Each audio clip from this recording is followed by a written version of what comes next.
You're listening to the Downeast Mike podcast, the quirky little podcast from Maine. And now, your host, Downeast Mike. Dee-dee-do-lee-do. Good morning, everybody. This is Downeast Mike of the Downeast Mike podcast, coming to you live from Downeast Maine, as you can see in the background there. We do this, we do it weekly, sort of, but we're not on a really good schedule. We're not like a newborn baby type regimen where you just sleep and eat type thing. We do the podcast a little bit differently. It's whatever the external elements are acting on us, and we'll have a podcast depending on what's going on around us. So today, this is episode 109, news and commentary for Friday, November 17th, 2023. We got the date right. You do see I have my hunting cap on because it is hunting season in Maine. In fact, little known fact to outsiders is that it's always actually hunting season in Maine. It's always there's always time to do a little hunting in Maine. Let me share out my screen so we can get rolling with things today. What do we have going on in the podcast? Oh, I disclaim, of course, some of this is whimsy, some of it's true, and the interpretation of it all is entirely up to you. Also, we like to ask if you knew that the Downeast Mike podcast contains no mean words, just wholesome goodness from Downeast Maine. It's a historical, literary, auditory candy store. We ask if you heard the bells on the door when you came in. So if you made it this far, we'll keep going.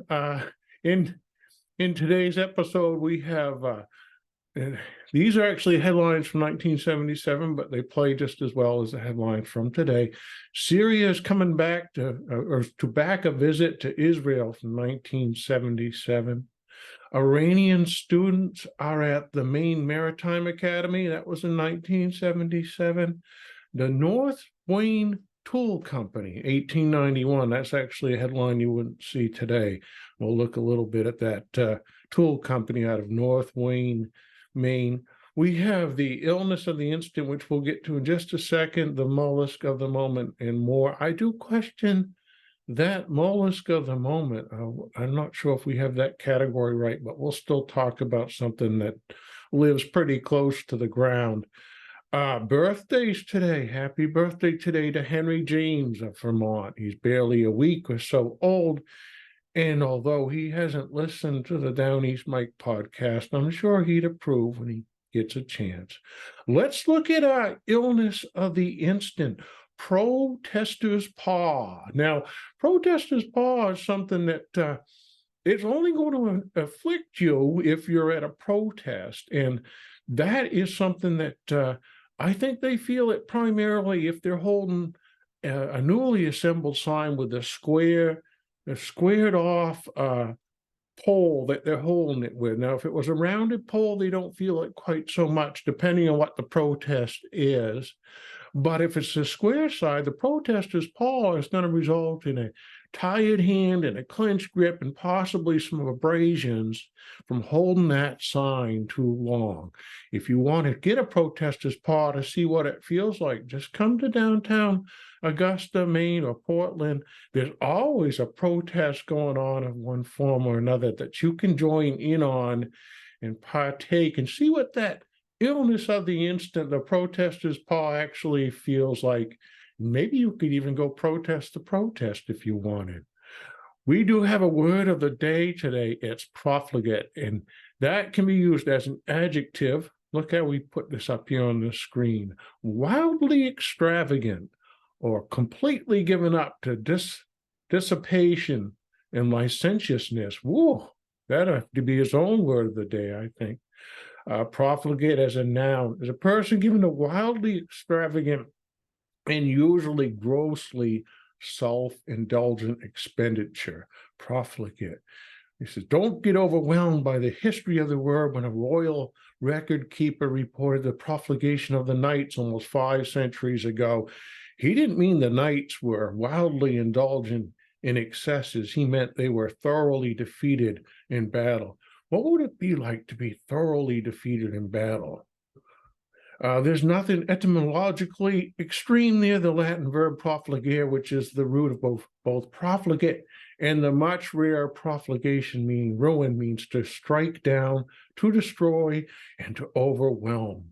Profligate, our word of the day. Let's look at this headline here from 1977. Anwar Sadat of Egypt meeting with the Syrian president Hafiz Assad on Wednesday, seeking the backing of his skeptical ally for his proposed visit to Israel. Things really haven't changed. Informed diplomatic and Syrian sources said they believe Sadat was trying to allay Assad's fears he would make private deals on the first ever visit of an Arab leader to Israel. Nice to know that even then they were still having their problems. How about the Iranian cadets at Maine Maritime Academy? This would be a big story today, wouldn't it? At the request of the naval attaché at the Iranian embassy, 15 Iranian students from Maine Maritime Academy were in Washington to welcome the Shah of Iran on Tuesday, a Maine Maritime spokesman said. The Shah was in Washington to meet with President Carter and was met by a large number of Iranian supporters and by numerous demonstrators protesting the Shah's visit. See, that would be your protesters' paw there. They had one for you. Anti-Shah and pro-Shah factions clashed in what was described as a big, bloody melee by the New York Times. That was back when they were doing actual news reporting. The 15 MMA students, all seniors, are the only Iranians enrolled at the academy. They'll be graduated in April, and the students will return to the academy Thursday. Commander Robert Gramati said, "How'd you like to go to school that had a commander, not a principal? You know you'd get the strap there." Copter rescues 3 fishermen. That was a story out of Kennebunkport, 1977. 3 Kennebunkport fishermen were forced to abandon ship, always a bad moment, when their 37-foot fishing boat began taking on water about 26 miles offshore. The 3 abandoned their sinking ship, the Julie B. There's no commonality in ships that sink in their names, is there? Southeast of Kennebunkport, and they climbed aboard a life raft where they were hoisted to safety by a Coast Guard helicopter at about 7:30 p.m. Doesn't that sound like it was staged? It sounded they climbed aboard the life raft, they were hoisted. It sounds like the helicopter was already overhead. We know that probably was not the case. Merritt Wright, the spokesman, said the 3 who were not identified were not injured. In fact, they probably didn't even get wet. What's the point of sinking your boat if you're not going to get wet?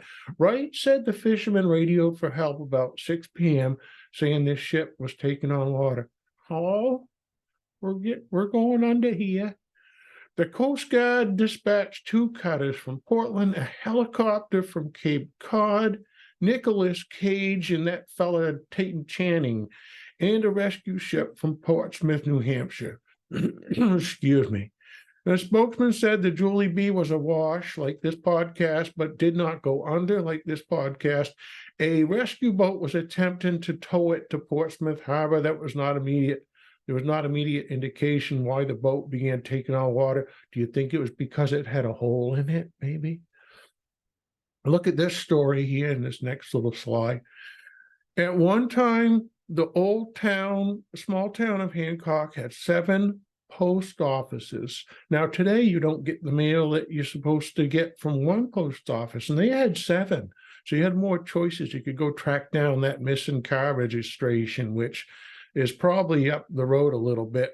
The map above shows how the towns and coastal Hancock County's mail routes meshed with those of neighboring Penobscot, Washington, Wallaby, and Knox counties. It illustrates one of the more interesting facts about the town in a 200-page book, which is going to press December 1st. That's why books are no longer in print, because it took 200 pages in a book to tell people that one town had 7 post offices.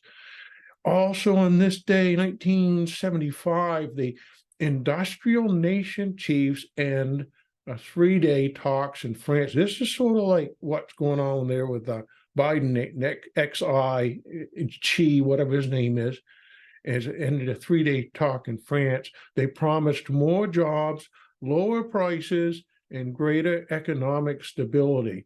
Probably the only thing true about that story was this guy's named Frank Cormier, Associated Press writer. You know that he got the truth out of his people he interviewed. Of the shared goal to end the world recession, the 6 national leaders said, "We will not allow the recovery to fail." Boom. "We will not accept a new upsurge of inflation." They defined their most urgent task as being the achievement of stable and durable growth, which will reestablish business and consumer confidence and cut back employment with its waste of human resources. Human resources really is a waste as far as a department, isn't it? Look at this ad. Now 2 Canadian channels.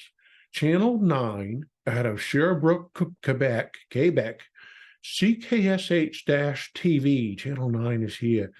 It features the Montreal Canadiens hockey. Wow, excuse me.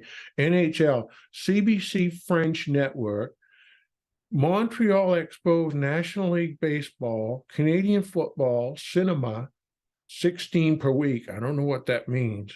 Now Cablevision gives you 6 extra channels. Look at CHLT out of Sherbrooke, WSBK Boston, WLVI Boston, WABI Bangor, Channel 5 out of Lewiston, Auburn. You get all this for only $6.95. That's about what you'd pay today for the same stuff, but I think you pay extra for the Montreal Canadiens. And that was an offer in Lewiston in 1975. Good times for sure. Let's roll it back further, though. We're going to go back to 1891. We're talking about a lively runaway which occurred in Corinth last week. Mr. George Stevens, he left a pair of young horses standing before W.R. Clark's mill, and they were attached to a cart. We got 2 horses attached to a cart. They took fright, and they ran about a mile when they were stopped. One of them was badly cut on the foot, but otherwise little damage was done. Also on this day, 1891, Mrs. Annie C. Worth has rented rooms over Beals and McKinney's store where she will live. Now, we would have to wonder, what was that all about? Well, first of all, it's Mrs. Annie Worth.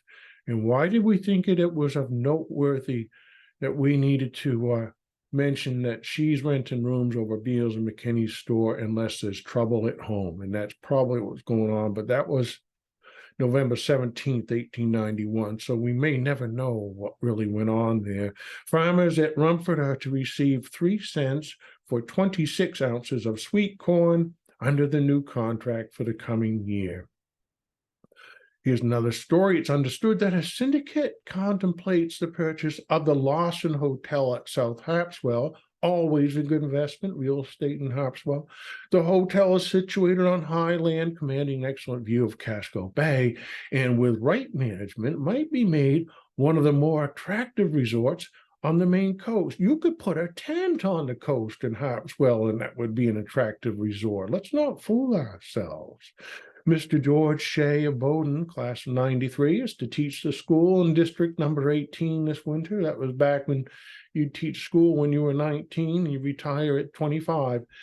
Out of Wayne, Maine, the demand for hay, corn, and band knives manufactured by the North Wayne Tool Company has reached that point that it has become necessary for them to increase their capacity for the manufacture of the same. Well, a long way to say they need to build more tools. They are now erecting on the dam north of the road leading through the village a building which is 40 by 60, 24 feet posted, to be used exclusively for the manufacture of the sheet steel goods. The foundation is already completed. The lumber's on the spot for the building. It's expected to have the factory running the 1st of January next. Mr. Osgood Graves has had charge of the stonework. Mr. Smith of Fairfield has charge of erecting the building. Boy, I hope those guys never came to blows. The lumber is furnished by T.M. Weston of Kents Hill, who has sawed and delivered the same in 7 days from the time the schedule is handed. Here's your schedule. I'm going to saw and deliver that in 7 days. Well, C.H. Fouch will have charge of the factory when ready for business. Mr. Fauci has been in the employ of the tool company for years, and his experience in that direction makes him a valuable man. Don't let it go to your head here, Mr. Fouch. The water's very low, and at present they're working on 1/2 time, about the way I work all the time. They have recently put in an engine to help them out, maybe to pump water. And then we found a little snippet of these tools. If you're watching here on the screen, these are beautiful tools. They really are. North Maine Tool Company. It's a shame we lost all this manufacturing here on the home front. The company's origins trace back to the 1830s when the North Maine Side Company was founded in North Maine, Maine, according to the 1867 annual report of Maine's Board of Agriculture. Mr. R.B. Dunn began to manufacture size in North Maine in 1840. And then he purchased the Scythe Works and renamed the company the Dunn Edge Tool Company. The report also indicates that the North Maine Tool Company was in existence at the same time these two companies were merged. They employed 75 workers, and they were producing 144,000 size, 72,000 hay knives, and 60,000 axes per year. I bet you could find any of those tools, and they are still serviceable instruments, except for probably the handles on them. During the 1880s, the company was headed by former Governor Joseph Bodwell and his son, Joseph Bodwell, Joseph F. Yeah. The main tools produced by the company were axes, corn hooks, knives, and scythes, with brand names such as Little Giant, Western Dutchman, and a Rustic. Known for producing tools of superior quality, the company was one of several edge tool companies located in the area. There was also one up in Bangor that went out of business, I think American Tool Company. That's a shame we lost all that. Let's look at next story here. Mr. Charles Peavy, who died at Bangor on Saturday night. He was a senior partner of the firm C.A.&J. H. Peavy, better known as the Bangor Edge Tool Company, the originators and manufacturers of the famous Peavy cant dog, which is used by lumbermen all over the United States. Have you ever seen a Peavy? They got like a funny hook, and down the bottom like a jaw, and you put it on the log, and it hooks in. You can turn the log, well, if you're big enough, you can move the log that way. At the age of 17, he enlisted in the Union Army and was in the battles of Spotsylvania, didn't know that existed, Cold Harbor, Bowling Green, and the charge at Petersburg, and he suffered 8 months imprisonment at Andersonville. Another story here, a man who gave the name of W.G. Davis of Lynn, Mass, has been locked up at Bangor, good place for him. He sold a Mrs. Conklin on the Mayo Street some pictures, and she accused him of driving her from the house. He says that he did not go there, that she drugged him with liquor, and when he came to her, accused her of taking his watch and money, and she denying it, he beat her and turned her out of the house. Doesn't that sound like something to be on TMZ today? It's just like real life, just like today. How about out of St. Albans, H.C. Bucher and W.A. Bigelow of St. Albans? They've been buying apples at $1 a barrel and sending them to Boston. They hit a low, slow market. The boys have had a fine time catching suckers, chubs, and pickerel in the stream. The water's so low, they're in pools. Large lots are being caught. The fish would jump out of the water onto dry land if they're frightened a little bit. You know that. Southard and Watson have bought the shingle mill, and I.O. Winslow will put in machinery to see chair stuff, etc., for the Boston market and furnish them with all the hardwood lumber they can saw. This is the start toward a chair factory in the near future. What else do we have here for stories for you? We did the one about the fish. There was a fight. Yeah, there was a fight in Spencerville Sunday night in which there was some knocking down, but no one was killed or much hurt. Just in other words, just kind of a good little scuffle. Also a fight in District Number 7 in which men, women, and children were engaged. So they're getting a little bit more escalated there. Black eyes and bruised heads were the consequence. And then the trouble commenced in school. The teacher punished the pupil. The child's mother took up the matter. The teacher ordered her to leave the room, and then a neighbor took part in the quarrel. So good old-fashioned fisticuffs in 1891 on this day. We can skip the story about the heron, I think. It's about how they were freezing it, but you could look that up. I thought this one was interesting. This is 1891, right? Seth Shope, whose logging camp is on the Township 34 in Washington County, reports that the howl of the wolf was heard in that section one night last week. It has been many years since the yelp of the varmints disturbed the stillness of the forest of the Machias River. Now, we'd have to believe those actually were wolves then, because an eastern coyote was not yet in Maine in 1891. Isn't that something, a wolf out there howling? Pembroke, and I'd like to go up and look for this. Pembroke has lately indulged in some sidewalks made of Australian gravel. The gravel was brought from its native shores to New York and thence to Pembroke as ballast and later dumped in that town, where the boys have sifted it over many times in their search for eye stones, of which many were found. Here will be a chance for the archaeologists of the future to puzzle their brains over the resemblance between the soils of Melbourne and Pembroke. The telephone was to be extended from Waterville to North Vassalboro, a distance of about 4 miles. And I bet you can't drive from Waterville to North Vassalboro today and make a cell phone call that's consistent. N.H. Sawtell has built him a new barn at Strickland's Ferry, good for him. And a supposed party of tramps located themselves in the Bishop Barn cellar last week, and a party of citizens went down and routed them out. That sounds like Israel too. Okay, it's time to get to our barnacle, our mollusk of the moment here, which is a barnacle, it's a crustacean, the barnacle. Now, I guess you could all have a relationship with a barnacle. If you're along the Maine coast and if you're walking barefoot on the rocks, or if you stop to sit on a rock that's down at the water's edge, you might get scraped up by a barnacle, or perhaps you're petting your pet whale there out on a whale cruise, and they have barnacles all over them too.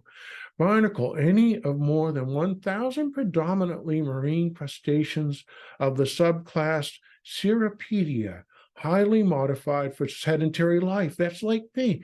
There are about 850 free living species, all marine, and about 260 species that are internal parasites of crabs and other crustaceans. So you see the barnacle on the outside, but you don't see the barnacle on the inside. And then it says, a brief treatment of Cirripedes follows. For full treatment, see Cirripede. As adults, typical barnacles are covered with calcareous plates and are cemented head down to rocks, pylons, ships' hulls, driftwood, or seaweed, or to the bodies of larger sea creatures, from clams to whales. They trap tiny particles of food by means of cirri, feathery, retractile organs formed by metamorphosis of certain of their swimming legs. They have swimming legs, these little barnacles.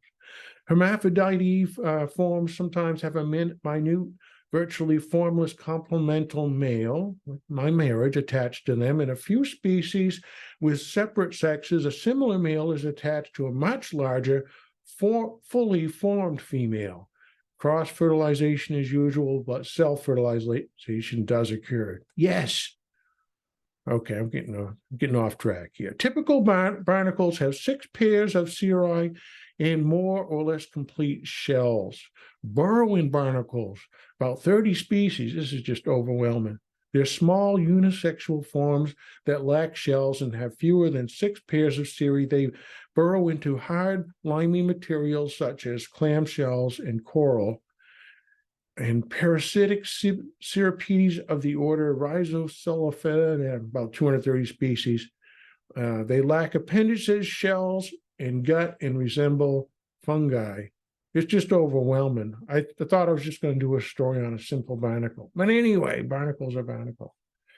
That is our podcast. We're going to wrap it up. We're going to go to the weather forecast here. What do we have? For today, it is, patchy fog before 7 a.m. Sorry for the pause there. That's awful. That's hardly professional. Otherwise, partly sunny with a high near 58. Oh, it's going to be a hot day. South wind 5 to 10 miles per hour with gusts as high as 20 miles per hour. For tonight, chance of showers before 1 a.m. and then mainly after 1 a.m. Then patchy fog. For Saturday, rain mainly before noon with patchy fog before 8 a.m. and a high near 50. North wind 5 to 15, but the trick is with Saturday that it can get progressively colder throughout the day. And then Saturday night around 29, and Sunday mostly sunny with a high near 43. All right. That is our podcast for today. I hope you enjoyed it. I enjoyed some of it. And until next time, this is Downeast Mike wishing you and your loved ones a day that is full of grace, love, and kindness. We'll see you.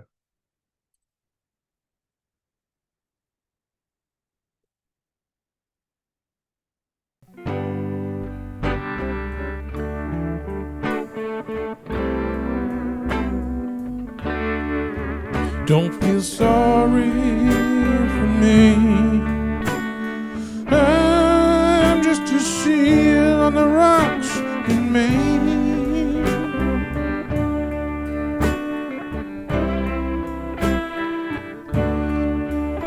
Some say I'm sick because I've got fish on my brain.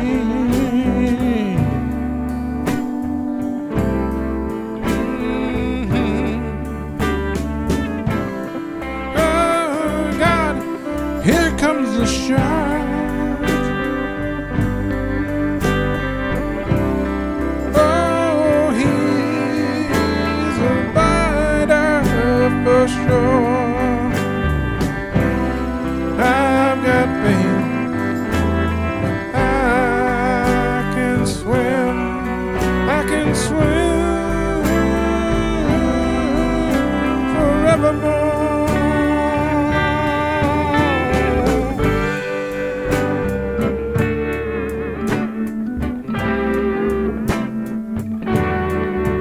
Well, there's fish and there's fish, but there's always a cold dish.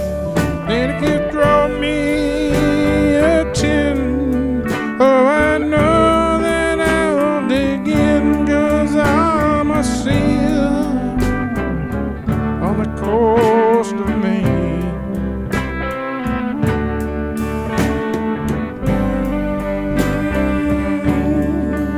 I'm a seal.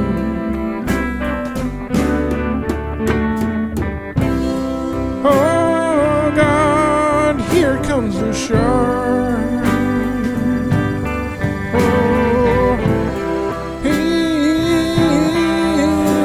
a biter for sure. And I've got faith, and I can swim further than the shark.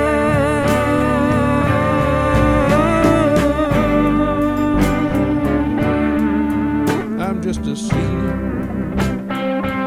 on the rocks. I'm not your snack. Don't worry. The dolphins have